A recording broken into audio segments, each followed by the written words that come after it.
yourself. Before we begin tonight's story, make sure you hit subscribe.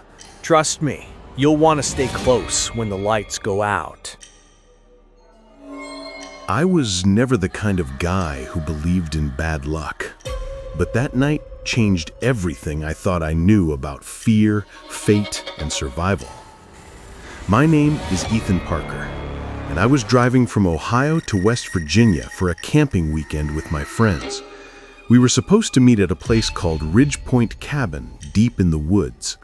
The map said it was only a 4-hour drive, but it felt like I had been on that road forever. The sun was already going down when I crossed a rusty old sign that read, "Welcome to Dry Creek County." The letters were faded, half broken, and the forest around me looked dense and silent. My GPS suddenly lost signal, and my phone switched to no service. I remember muttering to myself, "Great, just what I needed." The narrow road kept twisting deeper into the woods. The trees leaned in close, almost blocking the sky. I hadn't seen another car for nearly an hour. The sound of my engine was the only thing keeping me company. After a while, I came to a fork in the road. The main road went straight, but there was a smaller dirt path on the right with a wooden sign that said Ridge Point, 10 miles. The letters looked hand-carved and old. My first thought was to follow it, but something about that sign didn't feel right. It looked like it had been there for years, maybe decades. Still, I didn't have another option, so I turned right. The dirt road was rough and uneven. My tires kicked up dust, and every bump made the car rattle. The forest on both sides grew thicker, darker. The deeper I went, the more I felt that strange heaviness in my chest, the kind of feeling that whispers, "You're not supposed to be here." After a few minutes, I saw something lying in the middle of the road. I slowed down. It was a dead deer, or at least what was left of one. Its body looked torn apart, not like a normal accident. The ribs were broken open, and something had ripped out the organs. I drove around it carefully, trying not to look, but I couldn't shake off the image. Another 10 minutes passed, and my headlights caught something else. An old pickup truck, parked sideways across the road. The driver's door was open. The engine was still running, headlights on. "Hello?" I called out through my window, stopping a few feet away. No one answered. I stepped out of the car, my flashlight in hand. The air was cold and still. I walked closer to the truck and saw blood on the driver's seat, a long smear leading towards the woods. That's when I heard a branch snap behind me. I spun around, shining the light towards the trees, but there was nothing, just silence and shadows. My heart was racing now. I turned back to my car, ready to leave, when I saw something move near the truck bed. A quick, silent movement. I froze. And then a man's voice came from the darkness. "You lost, boy?" He stepped out from behind the truck. He was tall, wearing dirty jeans, boots, and a torn jacket. His face was hidden under a hat, and his hands were covered in grease. Or maybe it wasn't grease. I'm just heading to Ridge Point Cabin," I said. "The road sign said—" He smiled. A slow, crooked smile. "Ain't no Ridge Point out here." My stomach dropped. "What do you mean? The sign—" "Old sign. Leads nowhere. You best turn around before it's too late." Something in his tone made me want to believe him, but before I could move, I heard another voice, a woman's voice from inside the woods. "Don't let him leave!" I turned toward the sound, and 3 more figures appeared between the trees, carrying tools, an axe, a wrench, and something long and sharp. Their faces were pale in the light, their eyes wide and cold. That was my cue. I bolted back into my car, slammed the door, and hit the gas. The tires screamed on the dirt as I sped away. In the rearview mirror, I saw the man waving something in the air. Then he threw it. Glass shattered. The back window exploded behind me. I ducked and kept driving. My hands were shaking, my chest pounding so hard it hurt. The road twisted and turned, and I prayed I wouldn't crash. Finally, after what felt like forever, I came to another split. One road sloping upward into the forest, another leading down toward a faint light. I chose the light. It turned out to be a small gas station, old and dusty, but it looked alive. I pulled up, jumped out, and ran inside. An old man stood behind the counter, reading a newspaper. He looked up slowly as I entered. "Everything all right, son?" he asked. I was breathing hard. "There are people out there. They tried to attack me." The old man blinked, unmoved. "Out where?" "On that dirt road, the one with the Ridge Point sign." He set down the paper. "You sure about that?" "Yes, please, you have to call the police." He didn't move. He just stared at me for a moment, then sighed. "Sit down, son. You look like you've seen a ghost." I didn't want to sit, but my legs were shaking. I dropped into the chair near the counter. The old man poured coffee into a cracked cup and handed it to me. "People get lost in these woods all the time. Some roads lead to places that don't show on any map." I frowned. "You mean like private land?" He gave a dry smile. "Something like that." I took a sip of the coffee, trying to calm down, when headlights flashed through the window. A truck was pulling up outside, the same old pickup from the woods. My blood ran cold.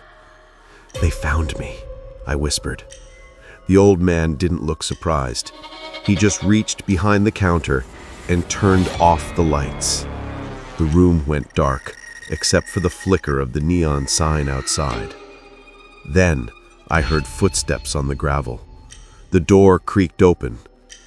And that's when I realized the old man wasn't trying to help me. He was waiting for them. The moment the lights went out, I knew I was trapped. The old man didn't move, didn't flinch.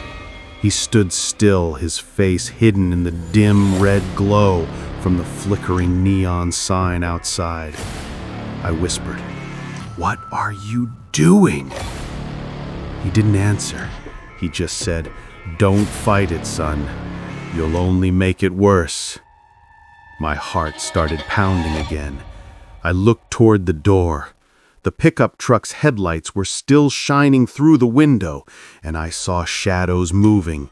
2 figures walking slowly toward the entrance. I didn't wait. I turned and ran for the back door. The old man shouted, "Don't bother! They'll find you anyway!" I slammed through the back door into a narrow alley behind the gas station. The cold air hit my face. I looked around.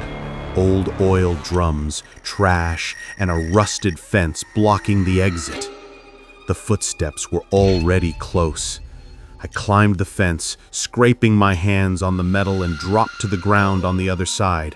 I hit hard, twisting my ankle, but I forced myself to run. The forest was right there, black and endless. I ran straight into it. Branches whipped across my face. My flashlight beam shook wildly as I stumbled through the trees. Behind me, I heard voices shouting. The sound of a truck engine started up again. They were hunting me.